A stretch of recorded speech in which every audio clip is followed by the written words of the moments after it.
जनाब स्पीकर, कायदे हिज़्ब इख्तिलाफ ने सुन ले प्लीज।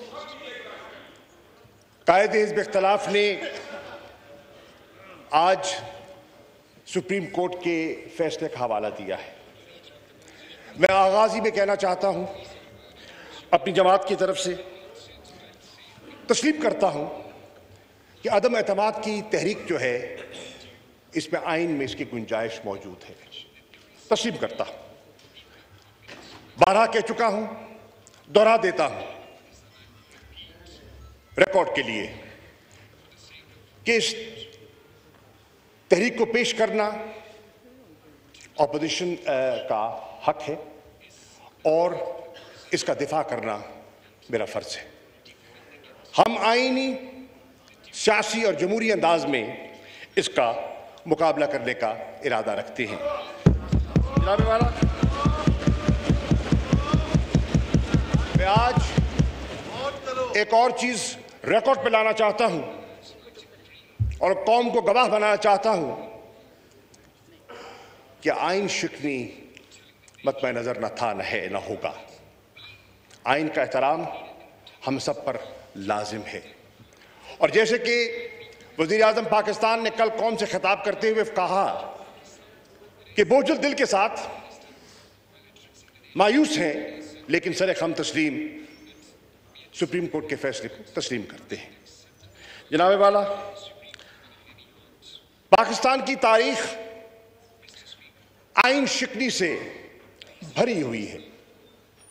कॉन्स्टिट्यूशनल वायलेशंस बदकिस्मती से हमारी तारीख का हिस्सा रही हैं। जनाब स्पीकर, मैं तारीख में जाने का इतना वक्त तो नहीं है, लेकिन जो हालिया वायलेशन हुई मैं उसका हवाला देना चाहूंगा। और कौम इस बात से गवाह है कि 12 अक्टूबर 1999 में आइन शिकनी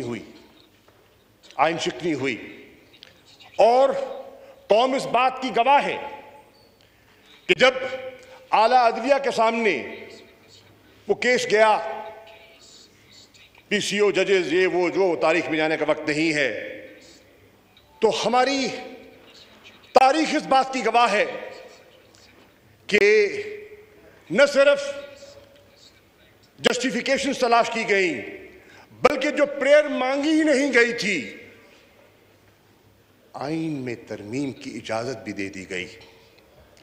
ये हमारी तारीख का हिस्सा है और कौम इस बात की गवाह है। जनाब वाला, मौलाना फजल रहमान साहब ने, बिलावल भुट्टो जरदारी साहब ने अदलिया के फैसले से पहले, अभी मसला सबजुडिस था, ज़ेरे गौर था, अदालत उज़्मा के सामने था, इन दोनों शख्सियात ने बयानात दिए कि कोई नजरियाए जरूरत का फैसला हम कबूल नहीं करेंगे। ये इनका बयान है, रिकॉर्ड पर है। बहरनो, डॉक्ट्रिन ऑफ नेसेसिटी को दफन होना चाहिए था और मैं खुश हूं कि वक्त आ गया है कि पाकिस्तान की जमहूरियत ने इवॉल्व किया है। पाकिस्तान की जमहूरियत ने इवॉल्व किया है कि आज हम सब डॉक्ट्रिन ऑफ नेसेसिटी का सहारा लेने को तैयार नहीं है। जनाब स्पीकर, मैं आज कहना चाहूंगा, इमरान खान साहब ने कल कहा और उनकी इजाजत से मैं आज बैसियत पार्टी के वाइस चेयरमैन के और बैसियत डिप्टी पार्लियामेंट्री लीडर के उनका मौक़िफ़ पेश करना चाह रहा हूं, तहरीक इंसाफ का रिकॉर्ड पर लाना चाहता हूं। तारीख के लिए, तारीख के औराक आज रकम हो रहे हैं और तारीख के लिए मैं रिकॉर्ड पे लाना चाह रहा हूं कि मेरा वजीर आज़म कहता है कि मायूस हूं लेकिन आला अदलिया का एहतराम करूंगा। मेरा वजीर आज़म कहता है कि जो अदलिया ने फैसला किया कि बरोज हफ्ता 10:30 बजे इजलास बुलाया जाएगा और कायदे हिज़्ब इख्तिलाफ ने अभी पॉइंट ऑफ ऑर्डर पे ये नुक्ता उठाया और कहा कि आप पाबंद हैं, जिसकी आपने वजाहत कर दी क्या आप पाबंद हैं कि आपने आज ये अदलिया के फैसले के मुताबिक इजलास की कार्रवाई को आपने आगे बढ़ाना है? जनाब वाला, उस फैसले के मुताबिक ही कार्रवाई बढ़ाई जा रही है। हफ्ता है, 10:30 बजे इजलास का आगाज हो चुका है। आपने देखा कि अदलिया ने फरमाया कि ये इजलास जारी रहेगा और प्रोग नहीं होगा तावक्ते के वो सारा जो प्रोसेस है आर्टिकल 95 रूल 37 का अपने हतमी अंजाम को नहीं पहुंच जाता। जनाब वाला, हम उसकी पासदारी के लिए यहां हाजिर हुए हैं, लेकिन मैं इस ऐवान के खिदमत में वो पस मंजर पेश करना चाहूंगा जिसने आज इस इजलास को इस शक्ल में दोबारा करने की आपको हुक्म सादर फरमाया और हमें ताबे किया। जनाब वाला, आज अदलिया के फैसले के मुताबिक घड़ी वापस की गई और आज उनकी नजर में, उस फैसले की नजर में आज 3 अप्रैल है। आज 3 अप्रैल है और 3 अप्रैल में जो कुछ हुआ वो आपके सामने है, दोहराना नहीं चाहता, वक्त के दामन में गुंजाइश नहीं है। उसका अदलिया ने सुओ मोटो नोटिस लिया। जनाब वाला, मैं जानता हूं कि बरोज इतवार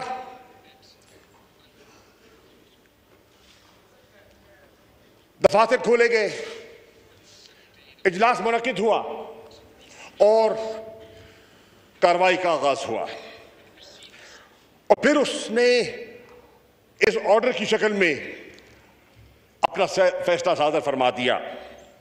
उसमें उन्होंने मुत्तफिका तौर पर रूलिंग को मुस्तरद किया और हमारी नज़र में जो वज़ीर आज़म ने कौम के सामने जाने का फैसला किया था डिसोल्यूशन के जरिए, जिसका मुतालबा हमारी ऑपोजिशन तकरीबन 3.25 साल से कर रही है, 3.25 साल से कर रही है और नए इंतखाबात का मुतालबा कर रही है, तो उन्होंने कहा कौम को इस आजमाइश से निकालने के लिए, इस कॉन्स्टिट्यूशनल क्राइसिस से कौम को महफूज करने के लिए आइए अवाम के सामने चलते हैं, आइए अवाम की दहलीज पर दस्तक देते हैं और पाकिस्तान की अवाम फैसला करे कि वो पाकिस्तान का मुस्तकबिल किन हाथों में देखना चाहते हैं। जनाब वाला, उसका जो भी फैसला आया वो भी हम तस्लीम करते हैं। मैं अर्ज करता चलूं कि अदलिया के फैसले को हमने तस्लीम कर लिया, लेकिन जनाब वाला, अदलिया में गए क्यों? हमारे दोस्त क्यों गए? जॉइंट ऑपोजिशन क्यों गई? और सुओ मोटो नोटिस क्यों लिया गया? उसका बैकग्राउंड है, उसका एक पस मंजर है और वो पस मंजर जरूरी है, तारीख के लिए जरूरी है कि उसका बिल्कुल अहाता किया जाए। जनाब वाला, यहां जब डिप्टी स्पीकर चेयर कर रहे थे तो उन्होंने जो रूलिंग दी, जिन पर दोस्तों को एतराज था और अदलिया का फैसला है, उसमें उन्होंने कहा, ये इनकार नहीं किया, इस आईनी प्रोसेस से इनकार नहीं किया। उन्होंने कहा कि एक नई सूरत हाल ने जन्म लिया है, एक नई सूरत हाल मेरे सामने आई है और उस सूरत हाल को सामने रखते हुए मैं समझता हूं कि जहां एक बैरूनी साजिश की बात हो रही है तो इसका प्रोब होना जरूरी है, ये उन्होंने कहा। और जनाब वाला, यह भी मैं रिकॉर्ड पे लाना चाहता हूं कि नेशनल सिक्योरिटी कमेटी का फोरम एक आला तरीन फोरम है जिसमें हुकूमत के सीनियर तरीन वज़रा और अफवाज पाकिस्तान की नुमाइंदगी होती है। उस फोरम में वो मरासला जिसका जिक्र हो रहा है कौम में, और उस पर भी बात करना चाहूंगा मैं, उसकी बाज गश्त है, तूल अर्ज उसकी बाश गश्त है। जनाब वाला, जब नेशनल सिक्योरिटी कमेटी उसी मरासले को, उस कम्युनिकेशन को, उस केबल को, उस साइफर को देखती है तो वो इस नतीजे पे पहुंचती है कि मसला संगीन है, मसला हसास है, और दो ऑर्डर करती है। There are two decisions and I like to put those decisions in front of the House. One, they acknowledge there was political interference in the internal matters of Pakistan, and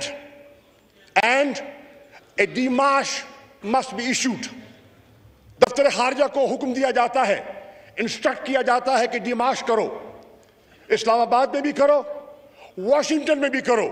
और जनाब वाला, national security committee के फैसले के मुताबिक दफ्तर खारजा demarche करता है, इस्लामाबाद में भी करता है और वॉशिंगटन में भी करता है। दूसरा फैसला सादर करता है नेशनल सिक्योरिटी कमेटी का इजलास कि पार्लियामान की जो नेशनल सिक्योरिटी कमेटी है फिल फौर उसको तलब किया जाए, उसको कन्वीन किया जाए और ये सारा मामला मुंतखब नुमाइंदों को, ये सॉवरेन हाउस है, ये अवाम जो है, ये पाकिस्तान की अवाम की तर्जुमानी कर रहा है, तो उनके उस फोरम के सामने रखा जाए कि वो बात की बारीकी तक जाएं और प्रोब करें और हकायक जानने की कोशिश करें। आप इजलास बुलाते हैं, ऑपोजिशन को दावत दी जाती है, ऑपोजिशन का फर्ज था। जनाब speaker, this is not right, this is not fair, this is not fair. ये वाइंड अप करें इसके बाद, दिस इज नॉट फेयर। ये वाइंड अप कर ले मैं सब, ये वाइंड अप कर लेना, ये वाइंड अप कर लेते हैं। This is not fair. Why is he nervous? आप नर्वस क्यों हो रहे हैं? घबरा रहे क्यों हैं? मेरा ख्याल में ना घबराएं, सुन ले बात।